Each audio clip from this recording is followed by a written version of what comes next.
K5 3세대가 페이스리프트 모델을 준비하고 있습니다. 기아의 페리 루틴을 보면 보통 출시 이후 3년에서 4년에 한번 페이스리프트를 거치고 있는데요.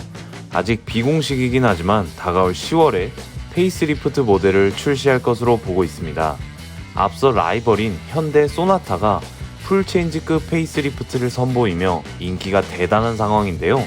이 분위기를 반전시키고 K5가 중형 세단 넘버원이 될 수 있을지 예상 디자인과 가격, 추가되는 옵션까지 자세히 알아보겠습니다.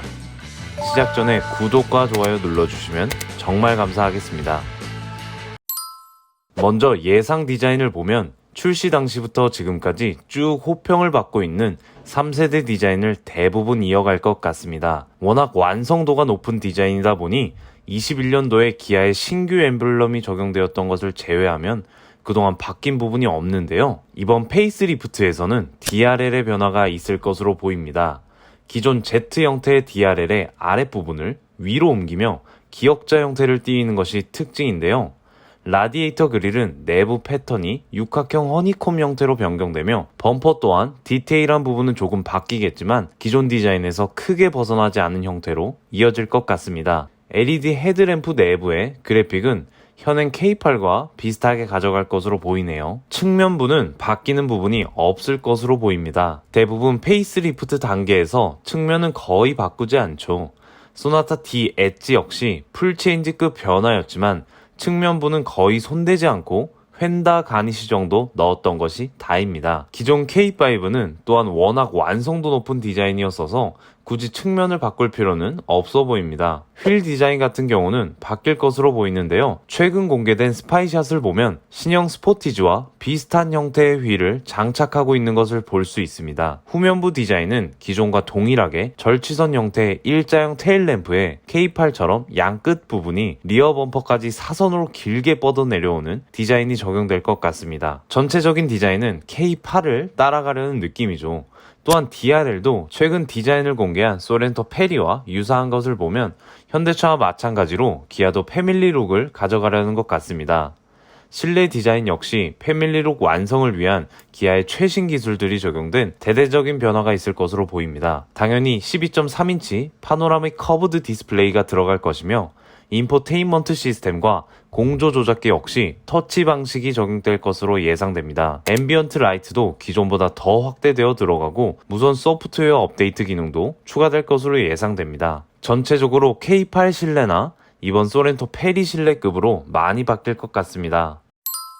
다음으로 제원을 보시면 기존과 동일한 크기를 가져가고 파워트레인 역시 고성능 GT 차종을 제외하면 1.6 가솔린 터보, 2.0 가솔린, 2.0 LPI, 2.0 하이브리드 총 4가지 세부 모델로 출시될 예정입니다. 옵션에 대해서도 알아보겠습니다. 소나타 D 엣지보다 반년이나 늦게 출시되는데 소나타보다 옵션 기능이 너무 떨어진다? 이건 말이 안 되겠죠. 선택 옵션으로 많이 빼긴 하겠지만 지능형 속도 제한 보조, 진동 경고 스티어링 휠, 전방 추돌 방지 보조, 차로 유지 보조 등 다양한 첨단 운전자 보조 기능들이 들어가 있을 것으로 예상됩니다. 또한 편의 기능으로 요즘 현대 기아차에서는 빠지지 않는 디지털 키 2와 빌트인 캠 2 실내 지문 인증 시스템이 추가되었으면 좋겠지만 이건 아마 풀체인지 때 넣어줄 수도 있을 것 같습니다. 그리고 전동식 트렁크도 옵션으로 추가될 수 있도록 할 것 같네요.